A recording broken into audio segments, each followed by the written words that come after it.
Hello, my dear students. So today our topic is second question की type on the basis of Faraday's law. So हमारे पास question है calculate the amount of electricity required to reduce the following.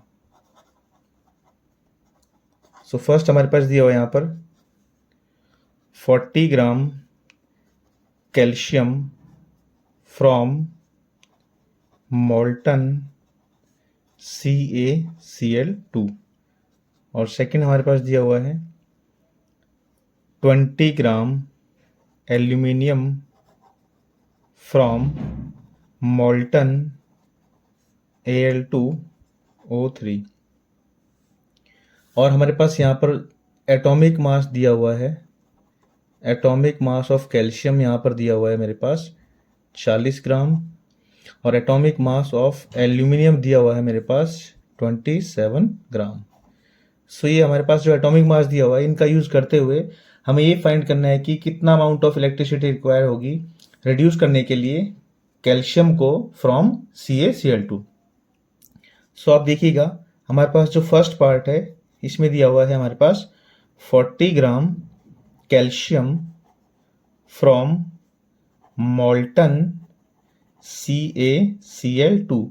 सो चलिए सबसे पहली बात है कि molten stage क्या होती है। मोल्टन स्टेज का मतलब होता है melt form. This means melt form. So melt form में हमारे पास क्या होगा CaCl2 में से आप देखिएगा CaCl2। सो यहाँ पर आप देखिएगा कैल्शियम का चार्ज क्या होता है 2 पॉजिटिव और Cl का चार्ज होता है 1 नेगेटिव। सो यहाँ पर हमारे पास कितने क्लोरीन है 2 क्लोरीन है। सो आप देखिएगा जो कैल्शियम को रिड्यूस करने के लिए तो हमारे पास Ca2+ का ही रिक्वायरमेंट होगा। सो Ca2+ को हमने Ca में रिड्यूस करना है। सो आप देखिएगा Ca2+ को Ca में रिड्यूस करना है तो आप देखिएगा एटम बैलेंस्ड है, ऑक्सीजन हाइड्रोजन नहीं है, लास्ट में आता है चार्ज। इधर का चार्ज है 0 और इधर का चार्ज है +2। तो यहाँ पे हमें क्या करना पड़ेगा 2 इलेक्ट्रॉन ऐड करने होंगे। सो 2 इलेक्ट्रॉन ऐड करने होंगे तो हमने प्रीवियस वीडियो में पढ़ा हुआ है कि 1 इलेक्ट्रॉन मीन्स यहाँ पर क्या हो जाएगा 1 फेराडे और 1 फेराडे का मतलब हो जाएगा 96500 कूलम। सो अब देखिएगा 2 इलेक्ट्रॉन का मतलब क्या हो गया यहाँ पर 2 फेराडे और 2 फेराडे का मतलब हो गया 2 × 96500 कूलम। और जो कैल्शियम का मास है मेरे पास कितना दिया हुआ है एटॉमिक मास 40 ग्राम। सो आप देखिएगा यहाँ पर मेरे पास 40 ग्राम कैल्शियम का मास होता है। तो अब आप देखिएगा यहाँ पर 40 ग्राम कैल्शियम को रिड्यूस करने के लिए कितनी इलेक्ट्रिसिटी चाहिए 2 फेराडे यानी कि 2 × 96500 कूलम। तो हमें पूछा कितना है हमें 40 ग्राम ही पूछा है। आप देखिएगा यहाँ पर so 40 gram calcium require electricity 2 × 96500 coulomb. So मेरे पास 40 ग्राम ही पूछा गया है तो 40 ग्राम कैल्शियम रिक्वायर इलेक्ट्रिसिटी तो ये तो इसके सिंपल हो गया यहाँ पर 2 × 96500 अपॉन 40 और इंटू में क्या हो जाएगा 40। तो यहाँ से कैंसिल आउट हो जाएगा यानी कि 2 × 96500 कूलम। इसको सॉल्व करेंगे तो यहाँ पे हो जाएगा 0 0 2 5 10 1 2 6 12 13 1 2 9 18 1 19। सो इतना कूलम आ जाएगा यहाँ पर। इसी तरीके से हम सेकंड पार्ट भी सॉल्व कर सकते हैं। सो आप देखिए यहाँ पर 20 gram aluminium from molten Al2O3। तो आप देखिएगा मोल्टन Al2O3। सो मोल्टन Al2O3 का मतलब है यहाँ पर Al के ऊपर चार्ज कितना होता है +3 और ऑक्सीजन के ऊपर चार्ज क्या होता है -2। सो कितने एल्यूमिनियम है यहाँ पर 2 एल्यूमिनियम है और ऑक्सीजन कितना है यहाँ पर 3 ऑक्सीजन है यहाँ पर। सो अब देखिएगा हमारे पास जो एल्यूमिनियम होगा 1 मोल के लिए रिक्वायर्ड होगा यहाँ पर क्योंकि मास मेरे पास दिया हुआ है 27 ग्राम। 1 मोल एल्यूमिनियम का क्या होता है मास होता है। सो अब देखिएगा यहाँ पर आ जाएगा Al3+ को Al में रिड्यूस करने के लिए आप देखिएगा कितने इलेक्ट्रॉन का रिक्वायरमेंट होगा इसी पैटर्न से इसको सॉल्व करेंगे। तो एटम हमारे पास क्या है, बैलेंस्ड है, ऑक्सीजन हाइड्रोजन नहीं है, लास्ट में आता है चार्ज, इधर का चार्ज क्या है 0 और इधर का चार्ज है +3, तो यहाँ पर क्या आ जाएगा 3 इलेक्ट्रॉन अगर हम ऐड कर देंगे तो रिएक्शन क्या हो जाएगी, बैलेंस हो जाएगी। सो एल्यूमिनियम का मास कितना होता है 27 ग्राम होता है। सो आप देखिएगा 3 इलेक्ट्रॉन का मतलब कितना हो जाएगा 3 फेराडे, और 3 फेराडे को कूलाम्स में कन्वर्ट करेंगे तो 96500 से क्या हो जाएगा, मल्टीप्लाई हो जाएगा।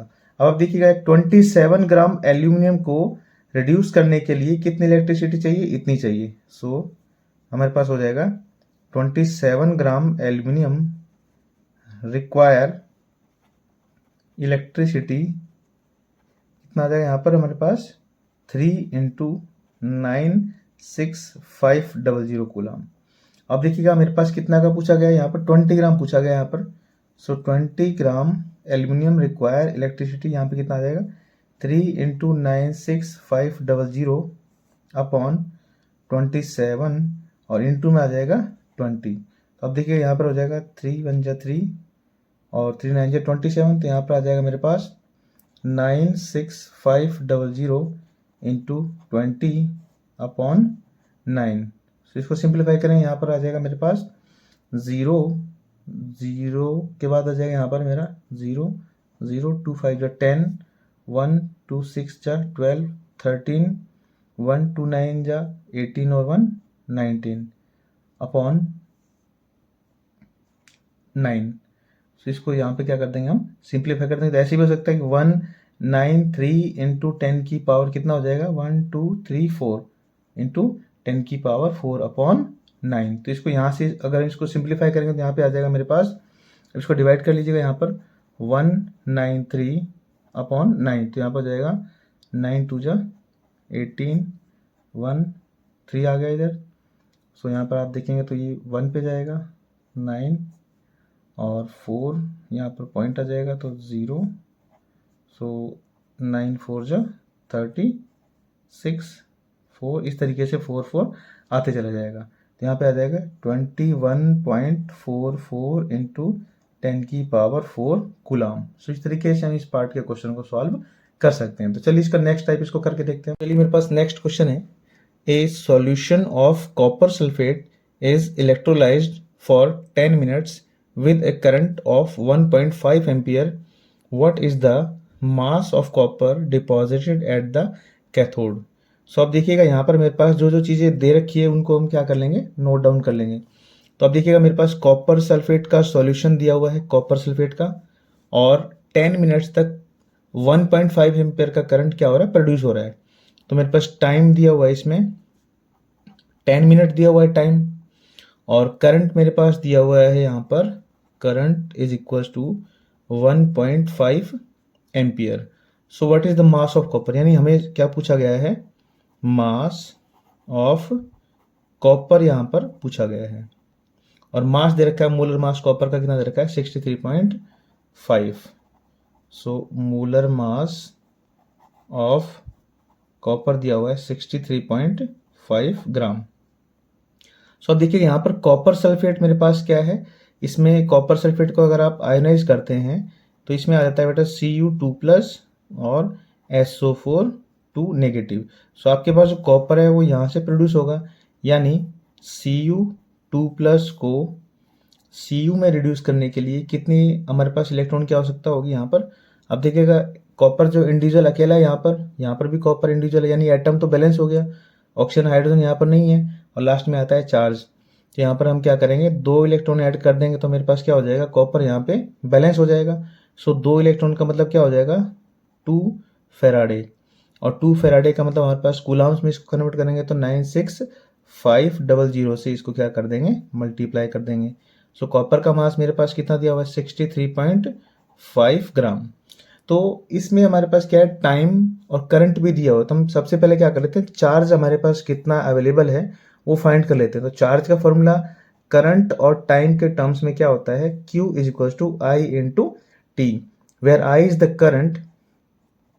I का मतलब क्या होता है बेटा, करंट होता है, T का मतलब होता है मेरे पास टाइम, और Q का मतलब होता है मेरे पास चार्ज। सो अब देखिएगा Q = I, यानी करंट मेरे पास कितना दिया हुआ है 1.5 एम्पियर दिया हुआ है और टाइम मेरे पास दिया हुआ है 10 मिनट।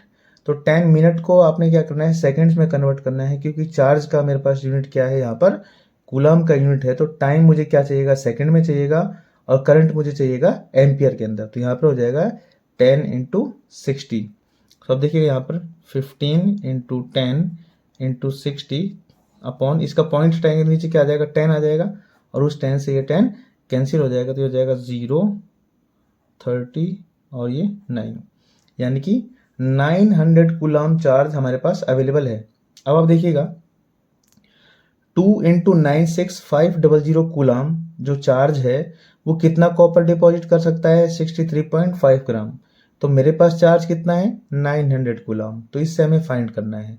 तो अब देखिएगा 2 into 96500 coulomb charge can deposit copper कितना, 63.5 ग्राम।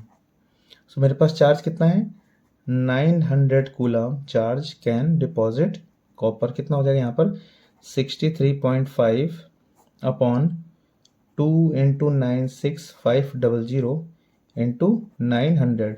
तुम क्या कर लेंगे, इसका पॉइंट हटा लेंगे। देखो 2 जीरो से 2 जीरो कैंसिल हो गई, इसका पॉइंट हटाएंगे तो नीचे आ जाएगा 0। तो 635 इंटू 9 अपॉन 2 इंटू 965 इंटू, इसका पॉइंट हटाएंगे तो नीचे कितना आ जाएगा, 10 आ जाएगा। तो 5 2 जा 10, 5 1 जा 5, 1, 5 2 जा 10, 3 और ये 127। अब देखिए इसको सिंप्लीफाई करने के बाद आ जाएगा, जो हमारे पास मास आएगा वो आएगा 0.296 ग्राम। तो इस तरीके से हमारे पास जो मास ऑफ कॉपर हमारे पास डिपॉजिट होगा वो कितना आएगा, 0.296 ग्राम। तो अगर मेरी वीडियो आपको अच्छी लगी है तो प्लीज़ लाइक करें, शेयर करें और सब्सक्राइब करें, और बेल आइकन को प्रेस जरूर कीजिए ताकि हम आने वाली नोटिफिकेशन को आपके पास जल्दी से जल्दी प्रोवाइड कर सकें। Thank you.